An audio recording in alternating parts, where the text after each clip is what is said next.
नमस्कार, हिमाचल दस्तक में आप सभी का स्वागत है। मैं हूं आपके साथ प्रवीण मुंगटा। पूरा दिन हिमाचल प्रदेश में क्या कुछ खास रहा है, सभी बड़ी लेटेस्ट अपडेट के साथ जुड़ चुके हैं। और आज की सबसे बड़ी जो खबर है, सीपीएस मामला सुप्रीम कोर्ट पहुंच गया है। और आज इसमें नई चीज क्या है और ये कब जो है वो मामला अब सुप्रीम कोर्ट में लगेगा, आपको बताएंगे। वहीं हिमाचल प्रदेश में अब नया मंत्री कौन होगा, जो सुगबुगाहट है मंत्रिमंडल विस्तार की वो तेज हो गई है। आपको कुछ बड़े नाम बताएंगे जो मंत्रिमंडल की दौड़ में अभी जो है वो वर्तमान में है, चाहे वो वरिष्ठता के हिस्से हो और कहीं ना कहीं जो है वो अब जो एमएलए हैं वो सीएम से मुलाकात भी कर रहे हैं, वो भी आपको बताएंगे। और भी कई खबरें हैं शिक्षकों से रिलेटेड। एक बड़ी खबर है कि वेतन भी शिक्षकों का कर सकता है। अब किन शिक्षकों का वेतन कर सकता है वो आपको बताएंगे। इसके अलावा जो डिपुओं में इस बार तेल नहीं आया, एक अच्छी खबर है। अगले महीने जब डिपुओं में आप तेल लेने जाएंगे, डबल आपको जो है वो वहां पर कोटा मिलेगा, वो भी बताएंगे। और आज जो पोस्ट कोड 980 के अभ्यर्थी है, उन्होंने सीएम सुखविंदर सिंह सुक्खू से मुलाकात की है ओकओवर में कुछ देर पहले ही। इसके अलावा करुणामूलक वालों ने भी मुलाकात की है। वहीं आप देखेंगे जो एसएमसी वाले हैं उन्होंने भी मुलाकात की है। सभी खबरें बताएंगे आपको। शुरुआत करते हैं बड़ी खबर के साथ। और कल कैबिनेट है, कैबिनेट में क्या एजेंडे हैं वो भी बताएंगे। शुरुआत करते हैं बड़ी खबर के साथ। नया मंत्री अब कौन होगा, इसको लेकर के प्रदेश में अब चर्चाओं का बाजार गर्म है। आपको बताएंगे 6 मुख्य संसदीय सचिवों की नियुक्ति रद्द होने के बाद अब मंत्रिमंडल विस्तार की सुगबुगाहट तेज हो गई है। ऐसे में विधायक मंत्री पद की लॉबिंग में जुट गए हैं।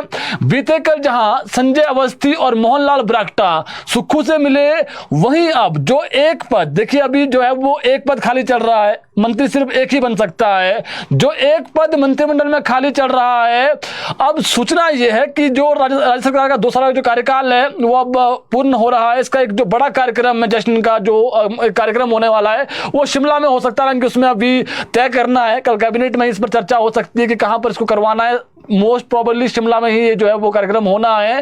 तो अब 2 साल के जश्न के बाद राज्य सरकार जो है वो जो मंत्रिमंडल में एक पद खाली चल रहा है उसको भर सकती है। हालांकि अभी राज्य सरकार सुप्रीम कोर्ट चली गई है सीपीएस मामले में। ऐसे में सुप्रीम कोर्ट से क्या फैसला आता है इसका सरकार इंतजार करेगी। उसके बाद ही मंत्रिमंडल विस्तार और जो बोर्ड निगम है उसमें तैनाती होगी। मंत्री की दौड़ में जो सबसे बड़ा चेहरा है वो कुल्लू से सुंदर सिंह ठाकुर, एक बड़ा चेहरा है। वहीं अगर आप देखेंगे जो लाहौल स्पीति और जो कुल्लू जिला है वहां से किसी को मंत्री नहीं भी बनाया गया है। तो ऐसे में जो उनके कह सकते हैं क्षेत्रीय समीकरण है उसमें भी वो एक मजबूत चेहरा हो सकते हैं। और जो मंडी संसदीय सीट है, जिस प्रकार से मंडी से एक भी मंत्री वर्तमान सरकार में नहीं है, तो उसमें भी जो है वो सीनियोरिटी बेस देखेंगे तो सुंदर सिंह ठाकुर का नाम उसमें भी है। तो कुल्लू से सुंदर सिंह ठाकुर का नाम जो है बड़ा चेहरा है, ये मंत्रिमंडल की दौड़ में है। वहीं संजय अवस्थी ये दूसरा बड़ा चेहरा है जो मंत्रिमंडल की दौड़ में है। हालांकि उनके बीच जो क्षेत्रीय समीकरण है वो आड़े आ सकता है, क्योंकि सोलन जिला से धनीराम शांडिल मंत्री है।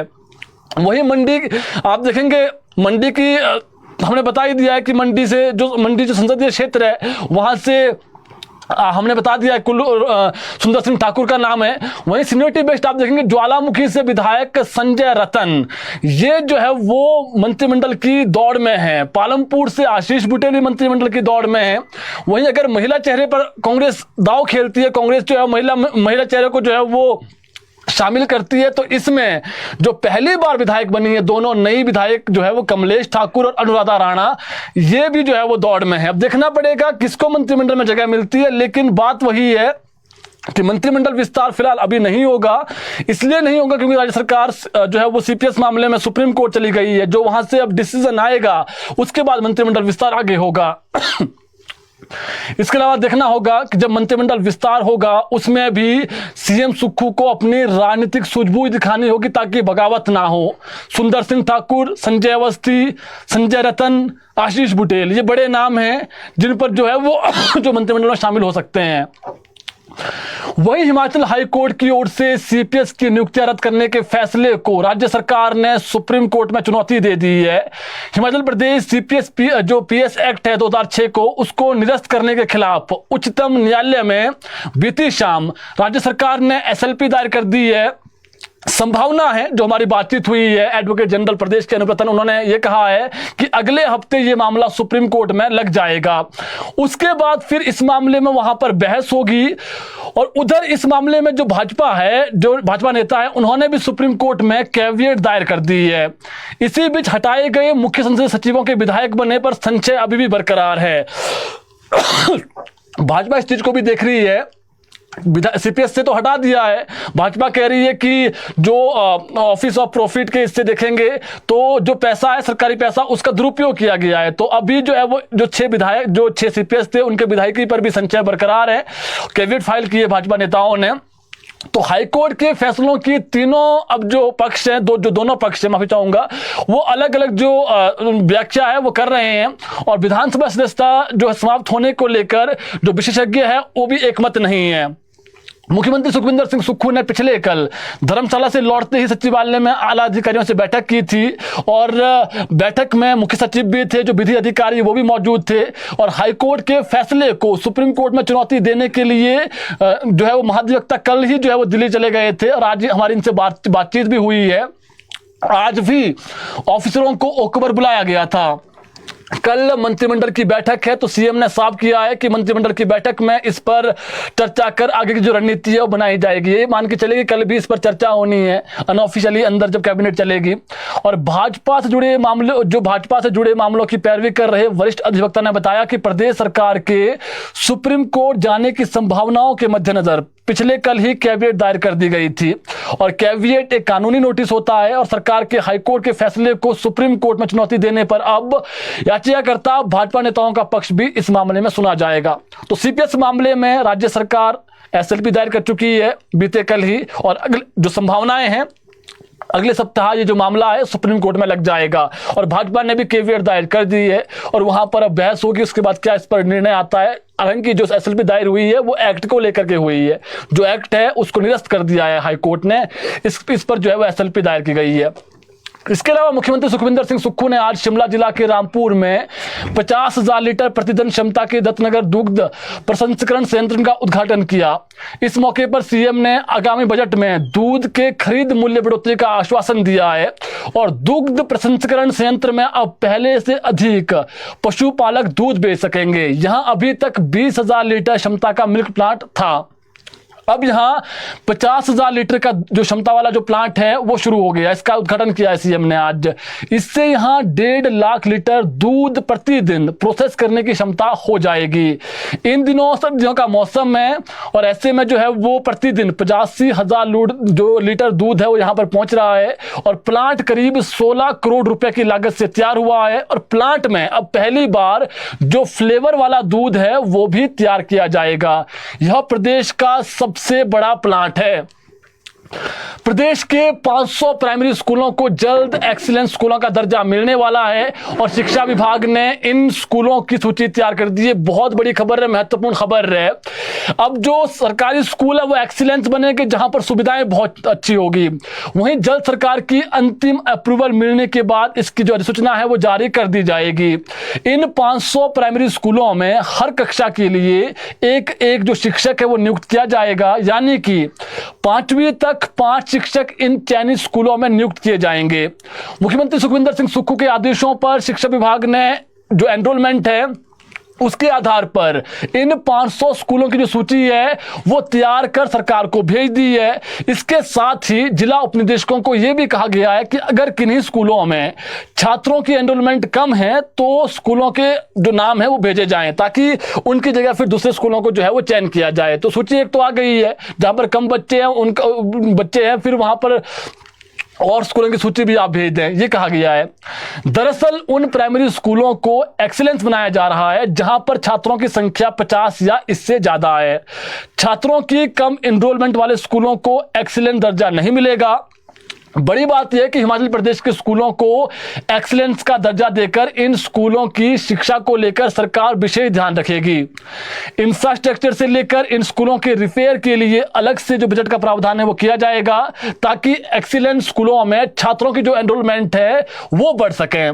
साथ ही निजी स्कूलों की तर्ज पर यहां छात्रों को शिक्षा से लेकर ऑनलाइन सुविधाएं भी मिल सकेगी। तो ये बहुत महत्वपूर्ण खबर है।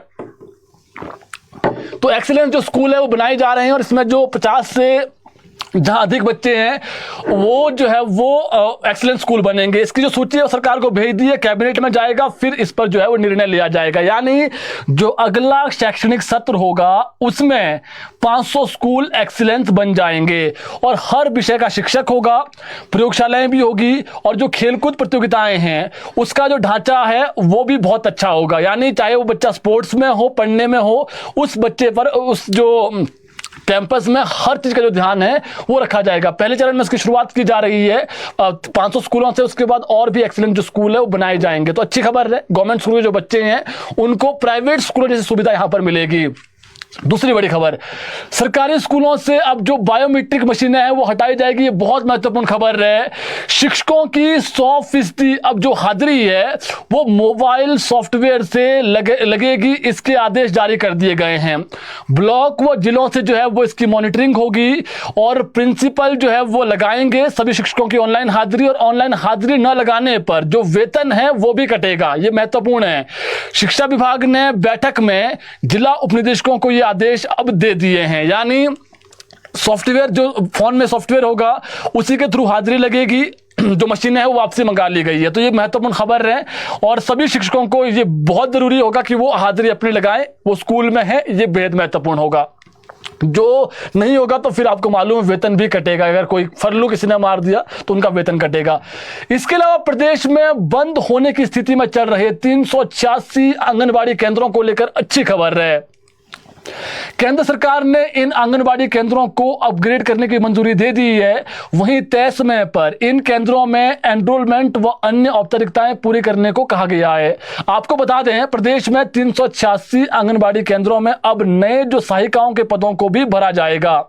इसके साथ ही यहां पर इंफ्रास्ट्रक्चर से लेकर अलग से आंगनबाड़ी के लिए जो जगह है उसका चयन करने को कहा गया है। दरअसल केंद्रीय मंत्रालय ने ऐसे मिनी आंगनबाड़ी केंद्र जिनके पास अपनी कोई जगह नहीं थी और वो किसी और के निजी घर में चल रहे थे, इसके अलावा वहां पर नवजात बच्चों की जो माताएं हैं वो भी नामात्र दर्ज थी और 3 साल से कम बच्चे भी जहां पर जो है वो कम आ रहे थे, ऐसे आंगनबाड़ी केंद्रों को हिमाचल में बंद करने के जो आदेश है वो केंद्र से आए थे। लेकिन राज्य सरकार के आग्रह पर केंद्रीय सामाजिक न्याय एवं अधिकारिता जो मंत्रालय है भारत सरकार का, उन्होंने अब मिनी आंगनबाड़ी केंद्रों को एक बार फिर से ग्रांट देने के लिए सहमति जता दी है। यानी जो बंद होने के कगार पर थे, राज्य सरकार ने जो है वो आग्रह किया तो उसको अब केंद्र सरकार ने मान लिया है कि हम ग्रांट देने के लिए तैयार हैं।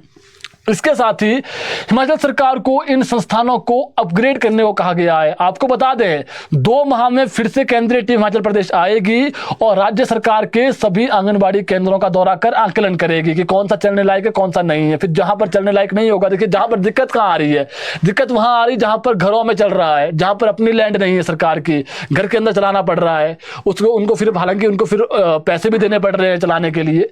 तो अब 386 जो मिनी आंगनबाड़ी केंद्र हैं वहां पर जो सहायिकाओं के पदों को भी भरा जाएगा। वहीं जो पहले से ही कार्यरत 386 सहायिकाएं हैं उनकी नौकरी पर जो खतरा मंडरा रहा था वो भी अब टल गया है। इसके अलावा प्रदेश के औद्योगिक क्षेत्र बद्दी की हवा बेहद खतरनाक हो गई है।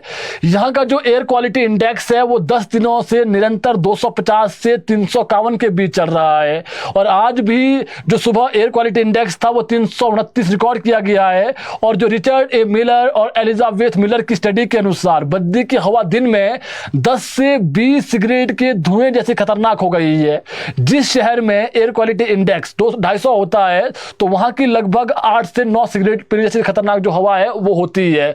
और अब देखिए जहां एयर क्वालिटी इंडेक्स 350 पहुंच जाता है वहां 18 से 19 सिगरेट पीने जैसी खतरनाक जो है वो हवा हो जाती है। दिवाली के दूसरे दिन यानी 1 नवंबर को बद्दी का जो एयर क्वालिटी इंडेक्स था वो 305 पहुंच गया था और मगर 2 नवंबर से इसमें सुधार होना शुरू हुआ और एयर क्वालिटी इंडेक्स फिर 166 हो गया था। बद्दी में 5 नवंबर को संतोषजनक हो गई थी फिर हवा और मगर 6 नवंबर से फिर दोबारा से जो है हालत बिगड़ना शुरू हो गए और फिर से हवा खराब हो गई और पिछले 3 दिन से जो एयर क्वालिटी इंडेक्स है वो 300 से ज्यादा चल रहा है जो काफी चिंताजनक है। पिछले 10 दिन में 7 बार एयर क्वालिटी इंडेक्स 300 से ज्यादा रहा है और जो प्रदूषण नियंत्रण बोर्ड के अधिकारियों की माने तो बद्दी की खराब हवा का सबसे बड़ा जो कारण है वो उद्योग है। इसमें कुछ योगदान गाड़ियों से भी जो है वो प्रदूषण हो ही रहा है। इसी तरह लंबा जो ड्राई स्पेल हो गया है, इससे भी काफी जो है वो धूल है, और जो पड़ोसी राज्य पंजाब है, हरियाणा है, वहां पर जो पराली जलाई जा रही है, उससे जो है वो वहां पर जो कह सकते हैं आप एयर क्वालिटी इंडेक्स है वो बढ़ गया है, 350 के पार हो गया है।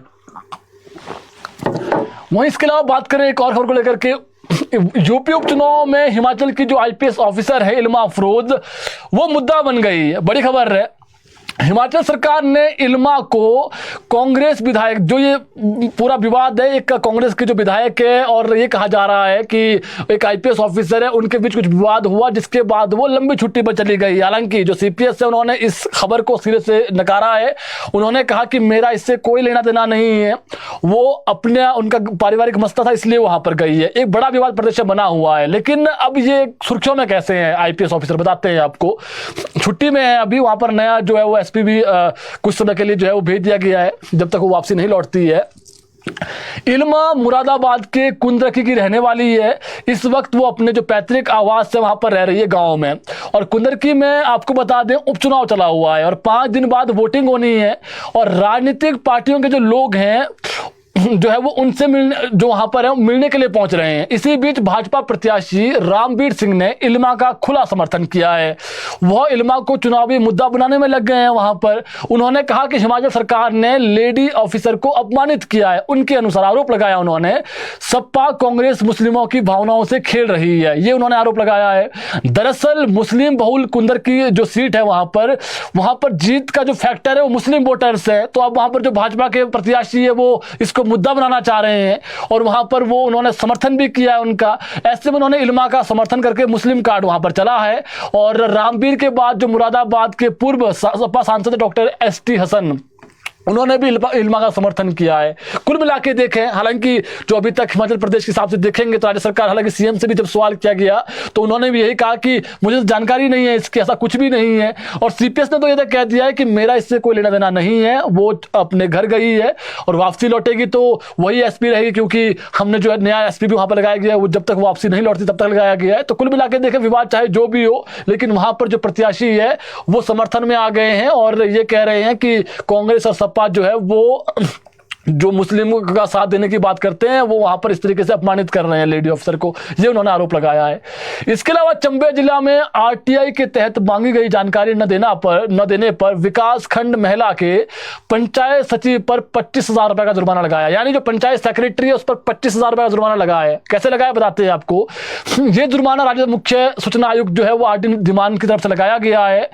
आरटीआई कार्यकर्ता भगत राम ने सूचना का अधिकार अधिनियम 2005 की धारा 6 के तहत निर्माण कार्य नहर ब्राह्मणी से गांव टिक्कर के लिए जारी किए गए मस्ट्रोल के बारे में 4 फरवरी 2022 को सूचना मांगी थी।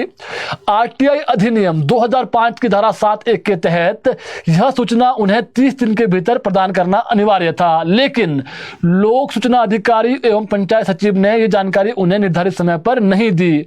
इसके बारे में आरटीआई कार्यकर्ता ने लोक सूचना अधिकारी एवं पंचायत सचिव के मोबाइल नंबर के व्हाट्सएप नंबर पर भी मैसेज भेजा और उन्हें यह कहा कि अगर आपने ऐसे नहीं देनी है तो कम से कम इस पर तो आप मुहैया करवा दीजिए।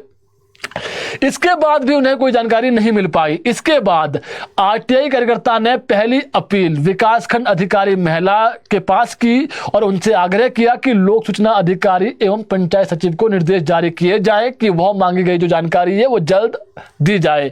इस पर विकासखंड अधिकारी ने अपील की सुनवाई के लिए 23 अगस्त 2022 की जो तिथि है वो तय की थी, लेकिन उस दिन भी किन्हीं कारणों से जो है वो सुनवाई नहीं हो पाई। इसके बाद जो आगामी तिथि मिली, जो डेट मिली, उसमें भी जो है वो पंचायत जो कर्मी है वो जानकारी जो है वो निर्देश दिए गए उनको कि जानकारी आप दे दीजिए।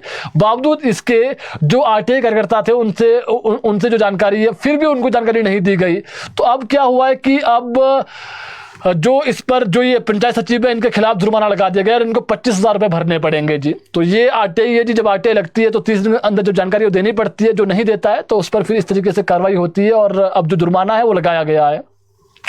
एक और अच्छी खबर है, प्रदेश के सरकारी डिपुओं में अगले माह से सरसों और जो रिफाइंड का तेल है उसका डबल कोटा मिलेगा। इस माह मिला नहीं तो निराश थे लोग, अगले महीने डबल मिलेगा। पूरी खबर बताते हैं आपको।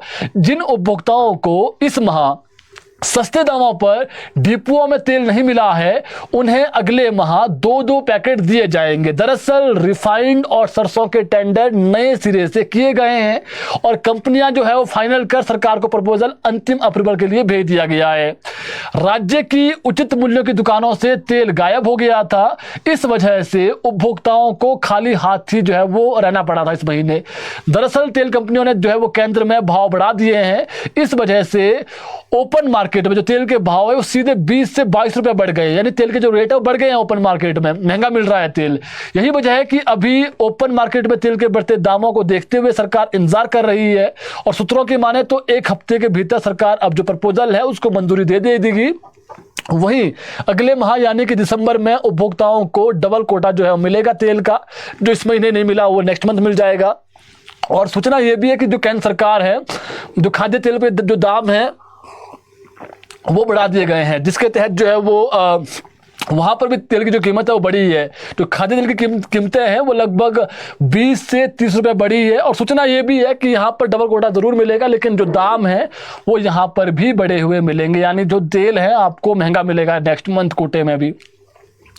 इसके अलावा नेता प्रतिपक्ष जयराम ठाकुर ने समेज और जो बागी पुल के आपदा प्रभावित लोग हैं उनको विशेष आर्थिक पैकेज दिए जाने पर सरकार पर उन्होंने निशाना साधा है। उन्होंने कहा कि राज्य सरकार द्वारा समेज और बागी पुल के आपदा प्रभावितों को विशेष आर्थिक पैकेज दिए जाने का फैसला सरकार द्वारा बहुत देर से किया गया है, जबकि केंद्र सरकार द्वारा इस बार हिमाचल प्रदेश को आपदा जो राहत का जो फंड होता है जो केंद्र से मिलता है वो पहले जारी हो गया था।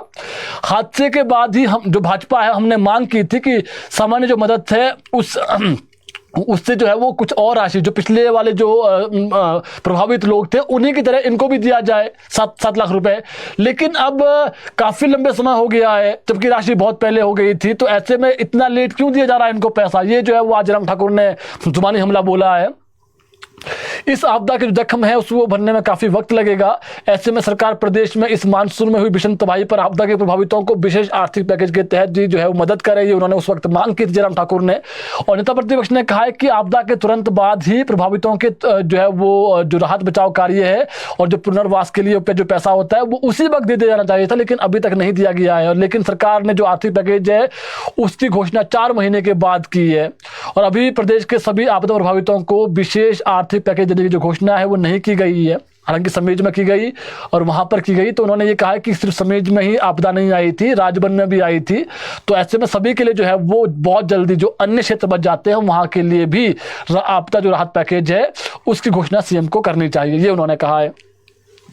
इसके अलावा प्रदेश हाईकोर्ट ने पुलिस थाना और चौकियों में सीसीटीवी कैमरे लगाने से जुड़े मामले में डीजीपी को शपथ पत्र दाखिल करने के आदेश जारी किए हैं। ये बड़ी खबर है हाईकोर्ट की आज की।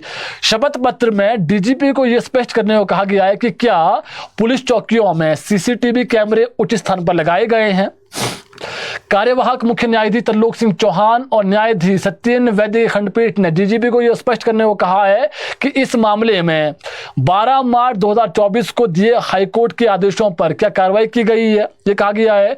उल्लेखनीय है कि कोर्ट ने डीजीपी को शपथ पत्र दायर कर यह बताने को कहा था कि क्या पुलिस थाने में स्थापित सीसीटीवी कैमरे ऐसे स्थानों पर लगाए गए हैं जिसमें मानवाधिकार उल्लंघन के मामले रिकॉर्ड हो सके, और कोर्ट ने डीजीपी को कैमरों के स्थापना हेतु उचित स्थान संबंधी सुझावों पर गौर कर उचित कार्रवाई करने के भी आदेश दिए थे।